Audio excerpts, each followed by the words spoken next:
સુરત શહેરમાં અસામાજિક તત્વો બેફામ બન્યા છે। ખુલ્લેઆમ દારૂ પીતા રોકવામાં આવતા યુવકના ઘર પર પથ્થરમારો કર્યો હોવાની ઘટના સામે આવી છે।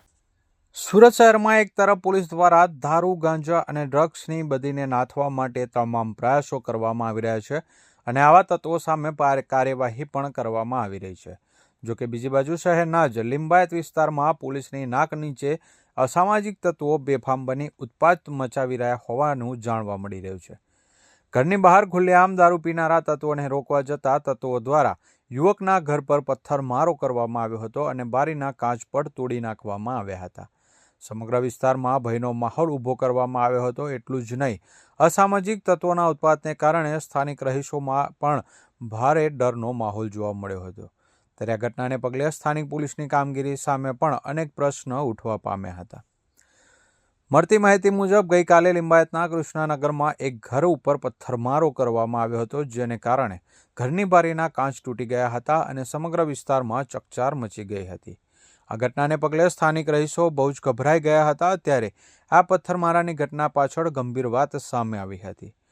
જે ઘરની બહાર આ અસામાજિક તત્વો દારૂ પીતા હતા તેમને આ રીતે ઘરની બહાર દારૂ પીવા માટે રોકવામાં આવ્યા હતા, જે વાતને લઈ અસામાજિક તત્વો દ્વારા પરિવારના ઘર ઉપર પથ્થરમારો કરવામાં આવ્યો હતો।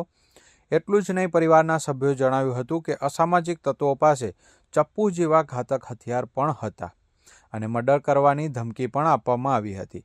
બીજી તરફ આ અસામાજિક તત્વોના ઉત્પાતને પગલે સ્થાનિક રહીશો ખૂબ જ ગભરાઈ ગયા હતા।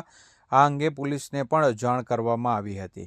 જોકે આ રીતે અસામાજિક તત્વો દ્વારા ખુલ્લેઆમ દારૂ પીવાની સાથોસાથ સ્થાનિક રહીશોને ધમકાવવામાં આવતા પોલીસની કામગીરી સામે પણ ગંભીર પ્રશ્નો ઉઠવા પામ્યા હતા।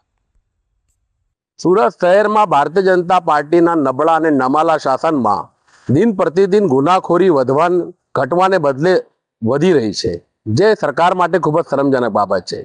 ગઈકાલે રાંદેર વિસ્તારમાં એક શાળાની નજીક જ ચરસ, ગાંજા અને ડ્રગ્સનો વેપાર થતો હતો।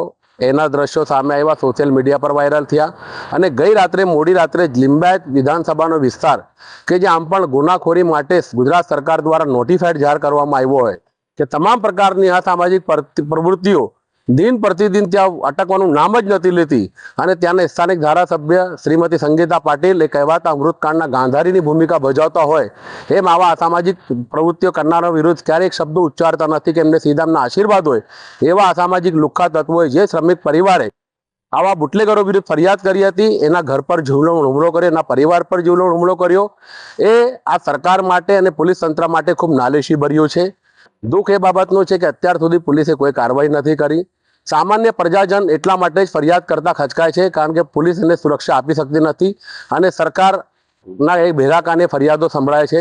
દિન પ્રતિદિન જે ગુનાખોરી વધી રહી છે, દારૂ, જુગાર, આંકડા કે ડ્રગ્સનો જે વેપલો વધી રહ્યો છે, સિરપનો જે વેપલો વધી રહ્યો છે, એ ભારતીય જનતા પાર્ટી સરકારની નબળાઈઓ છતી કરે છે। આપણે એટલી અપેક્ષા રાખીએ છીએ કે આવા અસામાજિક પ્રવૃત્તિઓની વિરુદ્ધ સરકાર અને પોલીસ તંત્ર કડકમાં કડક